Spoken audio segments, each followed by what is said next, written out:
Habacuc significa, diga conmigo, el que abraza, la persona que abraza, pero no con el sentimiento romántico, sino con la actitud de consolar.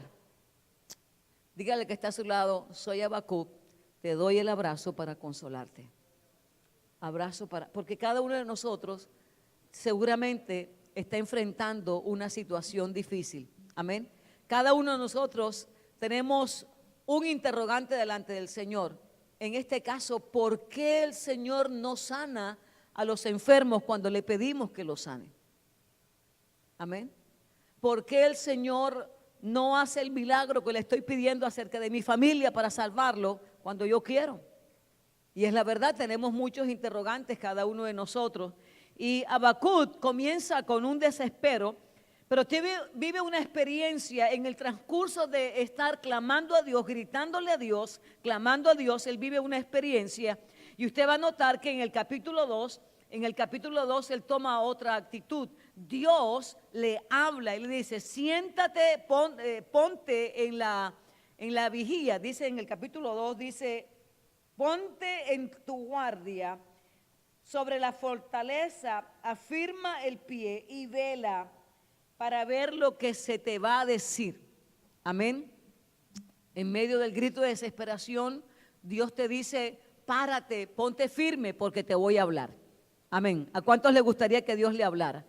Él vive una experiencia increíble, mi hermano. Empieza con una desesperación, Dios no responde su oración, él está confuso, dice, Señor, no sé qué es lo que pasa, yo no oigo tu voz, no me dices nada. Hay momentos en que Dios no habla. ¿Cuántos saben eso? Hay momentos en que Dios se queda quieto, hay momentos en que Dios está mirando su actitud y lo que quiere desarrollar el Señor es su fe. Amén. Porque nuestra fe desfallece. Cuando usted no ve nada, su fe puede desfallecer. Cuando usted no ve respuesta, usted se amilana. Cuando usted no ve que Dios está respondiendo como debería, según la palabra, según nosotros, entonces usted se mengua en su fe y en su esperanza. Amén. Estamos viendo, tenemos varios casos en la congregación de enfermos que estamos diciendo, Señor, sánalos. Pero usted ve que Dios no, parece que no estuviera haciendo nada. Y es la misma experiencia que está viviendo Habacuc. Nosotros con nuestra mente pensamos que Dios no está haciendo nada. Pero diga conmigo, cada vez que yo oro, Dios está haciendo algo. ¿Cuántos alaban a Dios? Cada vez que usted ora, cada vez que usted pide, diga conmigo, Dios está haciendo algo.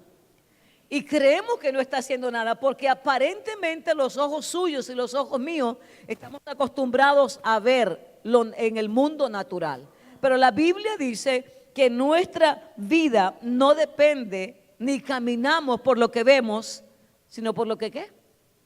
Nosotros caminamos por fe, no por vista. ¿Cuántos alaban al Señor por eso? Usted y yo caminamos por fe, no vemos nada, pero seguimos adelante. Y Dios le habla a Habacuc, para hacerle breve, Dios le habla a Habacuc y él entonces puede entender que realmente Dios sí está escuchando su oración, aun cuando él no esté viendo nada, él no esté viendo lo que quiere ver. Porque esa es la fe, nosotros oramos. ¿Por qué oramos? Porque creemos. ¿Por qué oramos? Porque en Dios hay esperanza. Amén. ¿Por qué oramos? Porque creemos que Dios es bueno y la palabra nos asegura que Dios es bueno. Y él ora y dice la Biblia, yo no veo nada, Señor, estoy desesperado, estoy confuso. Había mucho pecado, había mucha maldad. El pueblo de Dios no se había arrepentido. El pueblo de Dios estaba en un pecado increíble, estaba en la idolatría, había corrupción. Cuando usted lee profundamente el libro de Habacuc, se da cuenta que el panorama que describe Habacuc es el mismo panorama que vivimos en el siglo XXI. Hay injusticia, la gente roba, la gente hace lo malo, la gente, especialmente en la justicia, había corrupción. En las cortes de Israel había corrupción increíble. La gente se había apartado de la ley y estaba haciendo lo que quería. Habla de dineros, ¿verdad?, mal habidos.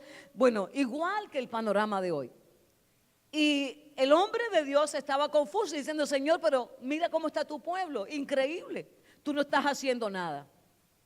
Y luego el Señor le dice, ponte sobre tus pies, levántate, como que diciendo, móntate en la guardia. En otras palabras, le estaba diciendo, mira, móntate. Entonces, usted sabe que las ciudades estaban rodeadas de murallas y habían las garitas, ¿verdad? Y en las garitas había un vigía.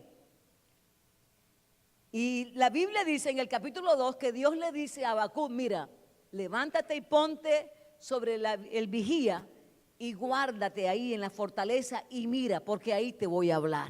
¿Cuántos alaban al Señor? Eso quiere decir que mientras usted y yo estamos confusos, Dios está interviniendo y diciendo, ¿sabes qué? Párate firme, mantente vigilante, vela. ¿Cuántos alaban a Dios por eso? Vela, tienes que estar velando en medio de la crisis. Amén. En medio de la crisis hay que estar orando, hay que estar atento, hay que estar vigilante, hay que estar pendiente de lo que Dios va a hacer y de lo que Dios te quiere hablar. Mira, hermano, cada experiencia que vivimos en la vida cristiana es una experiencia con propósito. Dios no tira su vida en la tierra, Dios no pone su vida en la tierra para hacer cualquier cosa. Cuando Dios lo establece a usted en la tierra es porque tiene un destino y un propósito. Y cada experiencia que usted vive en Dios siempre tendrá un propósito. ¿Cuántos alaban al Señor? Amén. Amén, mi hermano. Usted tiene un destino marcado por Dios. Y en ese destino que usted tiene marcado por Dios, usted recibe promesas. ¿Cuántos han recibido promesas? Amén. Usted y yo recibimos promesas de acuerdo al destino que tenemos marcado. Y las pruebas, escúcheme bien, las pruebas que usted y yo pasamos, cualquiera de nosotros pasa por pruebas, amén, son de acuerdo al destino y al propósito que Dios tiene con usted. Tú pasaste una prueba de enfermedad, te viste al borde de la muerte, Dios te fortaleció en la fe y hoy eres una mujer firme que no desfalleces en la fe ante cualquier circunstancia, porque Dios nos prepara a través de la prueba. Y Dios estaba preparando a Habacuc y le dice, levántate y ponte y vigila porque te voy a hablar. Y Dios le empieza a hablar y le dice, mira, yo estoy haciendo esto y esto porque en la tierra hay esto y esto y esto, lo otro, hay corrupción, pero yo estoy haciendo algo. Y escúcheme, cuando Dios le habla a Habacuc y se le revela a Habacuc, entonces en el capítulo 3, Habacuc comienza una alabanza y dice, Señor, he oído tu palabra y temí. Amén. ¿Sabe qué, mi hermano? Cada crisis tenemos que aprovecharla. Miramos las crisis como algo doloroso, como algo que nos aflige, como algo que nos derrite el corazón, que nos parte el corazón, pero con Dios hay otros propósitos. Amén. Nosotros no deseamos las crisis en nuestra vida. Nosotros no deseamos pasar por pruebas. Nosotros no anhelamos que el dolor nos esté golpeando. No anhelamos ¿verdad? Que nuestros seres queridos estén sufriendo o padeciendo. Eso no lo deseamos en nuestra carne. Esa es la mirada suya, la mirada mía, la mirada humana, porque estamos acostumbrados o queremos estar en la tierra sin sufrir, sin dolor, pero es imposible estar en la tierra sin padecer dolor. Por causa del pecado vino el dolor, por causa del pecado está la muerte, por causa del pecado están las aflicciones, hermano. Amén, hermanos, todavía no estamos en el cielo. Dígale al que está a su lado, todavía no estamos en el cielo. Así que vamos a ser afligidos a través de muchas crisis. Vamos a ser afligidos a través de enfermedades. Vamos a ser afligidos a través de cosas que no vemos. Pero escúcheme bien, Dios permite la crisis porque en esa crisis Dios quiere revelarse a tu vida. Amén. Amén. Y una de las cosas que hizo Habacuc fue que él se levantó porque Dios le dijo, ¿sabes qué? Vela en la guardia, ponte en la guardia. ¿Cuántos están en la guardia en medio de la crisis? ¿Cuántos están velando en medio de la crisis? Hay que velar en medio de la crisis. Porque en medio de la crisis Dios te quiere decir, mira, esta crisis te va a empujar a un nuevo propósito en mí. Amén. Esta crisis que vive te va a aumentar de nivel.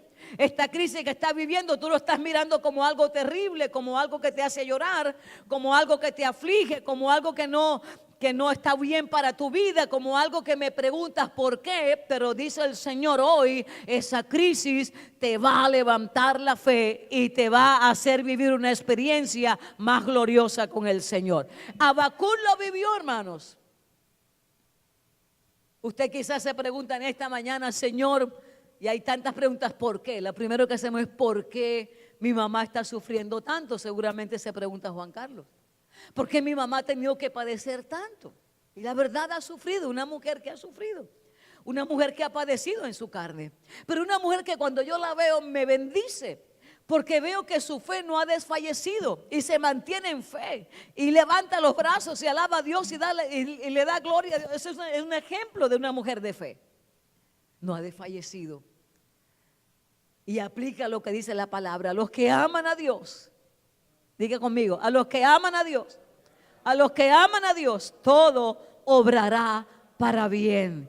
Amén. Todo va a obrar para bien, aun cuando ahora no lo entendemos. Y entonces él dice, ahora Señor, he oído tu palabra y temí. Al comienzo se hacía muchos interrogantes. Pero luego que Dios le habla, vive una experiencia y el Señor le dice, mira, tú crees que yo no estoy haciendo nada, pero yo estoy haciendo algo. ¿Cuántos creen eso? ¿Cuántos creen que Dios está haciendo algo en medio de su crisis? En medio de su crisis Dios está haciendo algo. ¿Usted cree que no? Dios está haciendo algo. ¿Cuántos alaban a Dios por eso? Yo creo que Dios está haciendo algo.